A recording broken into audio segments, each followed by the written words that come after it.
Hi there, I am Heriks and I am a Pokémon enthusiast since getting my hands on the game when I was about 8 years old. Pokémon is often seen as not hard enough in modern days. It's a children's game after all. To make the games more difficult, some players play with special challenges. One of the most famously known challenge is the so-called Nuzlocke Challenge. Me being a year-long fan of the franchise, never having completed a Nuzlocke run, I sat down a few days ago and gave it a go. If you don't know the rules of a Nuzlocke challenge, don't be afraid. Here are the rules I played with. 1. Fainted Pokémon are considered dead and are no longer usable. 2. Only catch the first wild encounter in each new area. However, there are some exceptions to this rule, one of them being the so-called Dupes clause. If I happen to encounter a Pokémon on a route which is of an evolutionary line that I've already caught, it is valid to look for a new encounter in that area. And then there also is the so-called shiny clause. If I happen to encounter a shiny of a species I already have, I am allowed to capture the shiny and replace the non-shiny one with it. Then there's rule 3, you have to nickname all Pokémon, so you grow more attached to them and feel even more devastated when you lose them. Rule 4, no items in battle, but outside they are allowed. 5, if all party Pokémon die, the run is over. 6, the battle style is on set mode. And 7, I'll try not to overlevel the next major fight, but I can't make any promises. If I see no other way, I will probably overlevel a bit, but I'll try not to overlevel. One thing that definitely should be mentioned before we start the video is that I by no means am a pro Nuzlocke. I do this challenge and this video to learn and document my learning process. So if I fail, then I fail. I will not hesitate to tell you where I failed, and I will try to make out what I can do better. I have the goal to one day being able to Nuzlocke games like Renegade Platinum or Emerald Kaizo, which are way more difficult to Nuzlocke than just Pokémon Platinum, which I'm trying to Nuzlocke in this very video here. Alright then, let's get this party started! I chose the girl character and named her Heriks. My frenemy shall be called Durance. Speaking of him, he immediately annoys me. I set the text speed to fast, the battle style to set, and the frame type to 7, which of course is a very important information. My friend's mom, let's call her Anne for now, made me feel really uncomfortable by crying about her son's behavior.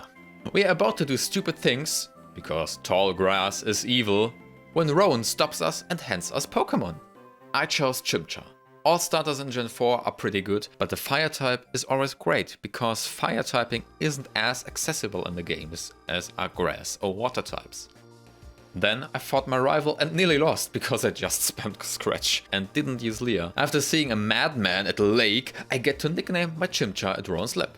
I name him Flake. After I visited my mom, Lucas teaches me how to catch Pokies and gives me 5 Pokeballs. Now the challenge officially begins. On Route 201 I got Bidoof as my encounter. I named him God. At Lake Rarity I caught a Starly and named it Bertha. Creative name, I know. On Route 202 I met another Bidoof. But because of Dupes' clause I was able to get another encounter, which turned out to be Xinch the Shinx. After fighting my way through Route 202 I arrive in Jubilife City, where I do some stuff and get Poketch. How do you call this thing? Now we got something to look at on the bottom screen while not in battle. Isn't that cool? I went to Route 204 to get one more encounter. I hoped for a Badoo, so I had a grass type. But no, I was playing at night and therefore I got a Kricketot, which I named Feature, because he certainly is a feature and not a bug. Then I trained up a bit more, where this scene came about, which is a prime example why you should never speed up while training. Tackle took 6 HP, so a crit would kill here, because my Mon was on 7 HP. Oh, look at that, a tackle crit, and that is the first death of the run. Then we fought our rival. 2 Embers took out his Starly. Then we had an intense Leer Growl battle between Flake and Piplup. Then we exchanged Pounds and Scratchets, until we won. Now the Route 203 encounter came up and there was another Starly. I love you too, game. Anyway, we caught ourselves an Abra and named it Psych. This was impressive, because if the Pokeball didn't catch here, we would have had the Abra just use Teleport to get away and our encounter would have been gone. I named a Zoobird I caught in Orberg Mine Bad Guy. Yeah, no. Name genius. Speaking of really good names, I also caught a Geodude. I named it Smallstone, which is a nod to its German name, Kleinstein, which literally means small or little stone. Then Flake did a really useful thing. He evolved and learned Mach Punch. Then I faced Rock, where Flake 2-hit KO'd Geodude with Mach Punches. In the Onix fight it went like this: Mach Punch, Stealth Rock, Mach Punch, Rock Throw, Potion, Mach Punch, Onix dead. Against his Gyarados we nearly KO with a Mach Punch. Get headbutted, but then we hit another Mach Punch for the KO. After gaining the first badge, we go fishing on Route 218 to encounter a Magikarp we named Brody. At the Valley Windworks, I was hoping to encounter Shellos, but we got Pachirisu that died. However, Xinch evolved. While training Psych, we encountered a Breezel that used Pursuit to take the life of Psych. To deal with Commander Mars, I used Smallstone. His first Rock Throw missed, but on the second try it killed, leaving Smallstone poisoned. We could now talk about Mars' ugly fat cat, but we won't. Here's a picture of my cat. Isn't she adorable? What? You want me to continue the run? Okay then. Out came Mars Perugly, which is a beast and can easily be a run-ender. I switched into Bad Guy and fake out hit for 16 HP. Here a crit definitely would kill us. Feint Attack will also kill because it has 60 base power compared to the 40 base power of Fake Out. I still decided to use Pluck to get rid of the Oranberry. And Feint Attack hit and did not kill. Maybe I did some calculations wrong and then I lived with 1 HP. How is that even possible? However, the plan to pluck the berry off the fat cat went pretty well. Then I brought out Flake. Here 1 Mach Punch crit kills. It would have probably 1-hit KO'd, but who cares? I had a fancy strat, play around the berry, and it sort of worked. Kinda, maybe, a bit. On Route 205, I encountered Cracker the Pachirisu. In Eterna Forest, we have a wild double battle with a Hoot Hoot and a Badoo. I chose to capture the Badoo because Grass-type moves could be handy down the road. I named the Badoo Rosalina. Again, really creative. Then there was the gym fight against Gardenia and her grass people. Bad Guy used 3 wing attacks to take down her Turtwig that set up Reflect to up their defense. Then Bad Guy took out Cherim with Supersonic and 2 wing attacks, but he also got Leech Seeded. Roserade then came out to stun my bat with her spores. The Bad Guy didn't care about the paralysis and plucked off the Rose Citrus Berry. I then switched out because of the Leech Seed. Flake took 21 damage from Magical Leaf, so a crit would kill my monkey here. But the Fiery Monkey lived and took down the Rose Pokémon with a Flame Wheel, which led us to victory. I shot Rosalina cut and went into the Galactic Hideout. Smallstone diced to Zubat's Giga Drain. Why does it have Giga Drain? Xinch revenged our fallen comrade by electrocuting the bat with sparks. Jupiter's Skunk Tank came out, which I tried to lure, but Xinch got nightshaded to death. Oh, and then we lost the whole rest of my team. Which means I lose the first attempt. Anyhow, here's how my second attempt went. In my second try, some things were different. Here's a list of the most important things that changed. My rival is now named Barry. Bertha is alive. We got a Badoo named Rose earlier. We also got Bar the Abra, Muscleman the Machop, and Jaden the Shallows. But there is no bat in our team currently. I skipped over some parts where not much happened. So here's how my Mars battle went. I battled Mars again where Jaden decapitated Zubat and then Bertha plucked off the Oranberry off the fat cat. After that, Bertha hits a wing attack before Penape Mach punches us to victory. By the way, here's another picture of my cat, so you can overwrite the picture of Mars' fat, ugly cat in your heads. Then, I lost to Gardenia. Well, yeah. I lost because I didn't, or maybe couldn't, play around the paralysis here, and I just didn't have luck. Also, the Reflect was a bit nasty. So at this point, I decided that I would not restart the try from the beginning, I instead restarted right before the Gardenia fight. Like I said, this is about me having fun and learning, but I won't have fun doing the same 1 hour 15 minutes for the 3rd time in a row. Therefore I decided it would be best to just continue at this point. And before anyone asks, yes, I lost the challenge. I'm fully aware of that. To beat the challenge, I, one day, will have to restart from the beginning, but this day is not today. After resetting, I grinded up my team a bit more, and then Bar evolved. At my next Gardenia attempt, Penape took out Turtwig with a Flame Wheel and Burn. This however led to Turtwig being able to set up Reflect. I would have liked a one-hit KO more, but only one-hit KOs would be kinda boring, right? Cheren then comes out and sets up Safeguard, but gets downed by 3 Flame Wheels. Gardenia's Rose Raid paralyzes Penape, but we got off a Flame Wheel nonetheless and make her use her Berry. Then another Flame Wheel led us to victory. Before I could continue though, I had to do the Gardenia fight once more because I accidentally loaded a save state. But this time the fight went surprisingly well. I should use Bar more. After some training, I went into the second Jupiter attempt. Bar opens with Confusion for the one-hit KO. I'm afraid of the Night Slash, so I switched to Penape for the Mach Punch plan. He landed a crit, but it didn't do a lot of damage. A second Mach Punch pops the Berry. The third one misses though, and a Night Slash means ouch for us. I bring in Muscle Man, the Machop, as a sacrifice, so I can do a free switch in into Jaden. Sorry Muscle Man, I salute you. I was just too afraid that Jaden couldn't take a Night Slash. We hit Skunk Tank with Jaden's hidden power, which is ground type and does decent damage. The second one nearly kills, but the Stinker lives with a minimum amount of health. He wouldn't live another attack, so I switched for Bertha. She tanks a Night Slash and then kills with a quick attack. Nice job, team. I got the Explorer kit and went underground to search for fossils. After I got one, I revived it in Orbeck City. He is a Shieldon and I named him GPU. You know, GPU, Shield.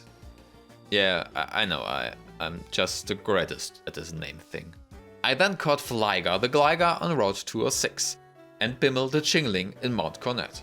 After some pep talk from Mom and Hartom's Super Contest Hall, we move on to a lovely lady handing us an Eevee. I named Eevee because it is hilarious. I got his name from Madry Brett's Eevee, I mean from his EV run. Check him out. I then had my Route 208 encounter, which was a Ralts, which got killed because I underestimated Cat. While training, a wild Barbarrel showed up and started building up his rollouts, and I wasn't really paying attention because I was speeding up. Don't speed up, guys. When I realized, it outsped Rose and so it was killed. Then for some weird reason, I honestly don't know why, I sent out Bertha. And she of course also got killed. So guys, speeding up is bad and watch your types. While training on Cycling Road, I fought a trainer with a Staravia. Confusion brought it down to 10 HP, then Bar got hit with Endeavor and a quick attack which KO'd. I should have probably switched out here. But what is worse than losing a Kadabra? Not having a Ralts to step in as a new good Psychic type because you killed it. Ah! I went into the old chateau, used a Repel and sneaked up to the TV to encounter a Rotom. I caught it and named it Rotom. Again, I show my masterclass skills when it comes to names for Pokemon. Also, Brody evolved into a lovely Water Onix. Do you want to know what happens then? I lost GPU because I underestimated Geodude and his magnitude, which is quite effective against Shieldon. In preparation of the Fantina battle, I gave Brody the Chesto-Berry to play around Fatina's Haunter's Hypnosis. In that battle, Brody just one-hit KO'd her Duskull and her Haunter, so my whole playing around the Hypnosis thing just was not necessary. Well, at least I tried, right? Miss Magius uses Confuse Ray, but Brody just bit anyways and made the Citrus Berry pop. Then Brody got hit by Shadow Ball for 22 HP and also hit himself in Confusion. He now was in critical range, but the Shadow Ball didn't kill and Brody used Bite for the win. Brody is just the best. Then I stumbled into a berry fight I totally forgot about, but Brody just mopped the floor with his team. Oh, and then on Road 209 I had another encounter where I killed another Ralts. However, in the Lost Tower I caught a Ghastly named Dead. I then went into Road 210 at morning time, so I could encounter a Scyther, but I did end up catching a Ponyta instead, who I named Rainbow. In a double battle on Route 210, Jaden got stomped and caught in a fire spin, which led to her death. I also caught a Meryl I named Wows, the Water Mouse. Oh, also, here are 2 near-death experiences for you. Then also while leveling, EV nearly died to a Bonsly. I only managed EV to survive with a whole bunch of sand attacks. And that became dead because he got pursued while I was trying to get him out of the battle. Pretty heavy stuff, right? Well, let's move on to some lighter stuff. Creamy evolved into a Beautifly. Literally 1 minute later, EV decided it liked me enough to evolve into an Espeon, named EV. On Route 214 I met up with Rhyhorn, which decided to join my team. He wants to be called Unicorny. I grabbed the TM Dig in the Ruin Maniac Cave on Route 214 and taught it to Flygar. Then I went to the Weller Lakefront and caught Longneck the Girafarig. And after what felt like an eternity of grinding, I challenged Maylene, the fighting type gym leader. Brody used his effective bite against Meditite. Machoke took 1 Dragon Rage by Brody. Because he then was in crit range, I switched in a Flygar to dig it. After that, her Lucario came out and his HP dropped into the yellow when he saw the flying thing coming from underground. With 2 Psybeams by Longneck, 1 miss by Lucario, no crits and a Mach Punch by Penape, we were able to down the enemy, earning us the 4th gym badge. On my way to the next town, I encountered Postman the Wingull. Yes, she's a girl, I know. Then, while grinding at the Weller Lakefront Cafe, Penape died to a Two-Hit. This was really frustrating. Oh yeah, and then Creamy died to a Spark. I also then caught Ruffo the Wooper in the Safari Zone, and my Route 212 encounter Breezel died. Then I grinded on some old rich people, caught Ash at the Pichu in the Trophy Garden, and Rotom fell to a magical leaf. Unicorny also died to that. But it kept going downhill from here. In the next berry fight, I lost Flygar, Ashett and Longneck. Whilst fighting a trainer in the water gym, I was in an uncomfortable situation where I had to sacrifice Toobat the Zubat in order to get a free switch in. Then I went to the daycare, gave them Ruffo and Chunky and grinded them up by cycling a bit. I then got an egg from them. I didn't know they were in the same egg group. With the immense amounts of money I got by grinding on the old rich people, I bought myself the TMs for Psychic and Thunderbolt from the game corner. Then the battle with Crusher Wake emerged. Chunky nearly one-hit KO'd Gyarados twice. Then however, Wake withdrew him and brought out a Quagsire. I withdrew for Brody, who then hit 1 bite and 3 Ice Fangs to take down the water ground type. Then Brody also landed 1 bite on Floatzel before I decided to switch. I sacrificed Postman for a free switch into EV. EV took out the Floatzel with a single Psychic. Then the near-death Gyarados came back out and got healed so Quick Attack didn't kill. EV then took more than half of Gyarados' HP with a Psychic, but Gyarados bit for a load of damage. We were faster however, and Gyarados had no priority moves. Therefore, we could win the badge with another Psychic. I got through the foggy route, but then ran into an accidental battle with the last trainer on the road. He takes down Rainbow. Brody gets toxicated and locked into battle, which leads to his death.